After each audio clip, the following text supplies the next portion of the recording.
Hello friends, semi stitched లెహంగాలో tissue fabric లో వచ్చిందండి. చాలా బాగుంది, షైనింగ్ ఉందండి. ఈ ఫ్యాబ్రిక్ టిష్యూ ఏంటంటే మనకి షైన్ అవుతుంది అనమాట. దీని దుప్పట్టా కూడా చాలా బాగుందండి, చినాన్ సిల్క్ లో ఇచ్చారు. చూడండి ఫ్రెండ్స్ ఎంత బాగుందో. మనకు లేస్ వచ్చేసి లేస్ టైప్ లో ఇచ్చారు అనమాట. స్కాలోప్ లేస్ లాగా వచ్చింది. ఇదేంటంటే విడిగా కాకుండా ఫ్యాబ్రిక్ తో పాటే వచ్చిందండి, చాలా బాగుంది.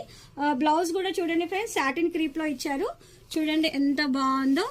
మనం ఎలా అంటే అలా డిజైన్ చేసుకోవచ్చు అండి. బ్లౌజ్ కూడా ఇదేంటంటే మన 13 years ప్లస్ వాళ్ళకు ఉంటుందండి, చిన్న సైజ్ లో ఉండదు. దీంట్లో కలర్స్ కూడా చాలా బాగున్నాయి.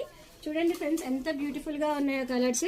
రేర్ కాంబినేషన్ అండి. చూడండి ఎంత డిఫరెంట్ గా ఇచ్చారు. దుప్పట్టా అయితే చాలా బాగుంది. ఫ్యాబ్రిక్ మాత్రము ఒకసారి ఇది క్లోజ్అప్ గా చూపినా. చూడండి ఫ్రెండ్స్, ఈ చినాన్ సిల్క్ ఫ్యాబ్రిక్ ఎంత బాగా షైన్ అవుతుందో. అండ్ ఇది కూడా చూడండి, మీకు వీడియోలో తెలుస్తుంది. ఇదేంటంటే మనకు టిష్యూ ఫ్యాబ్రిక్ అనమాట. టిష్యూ ఏంటంటే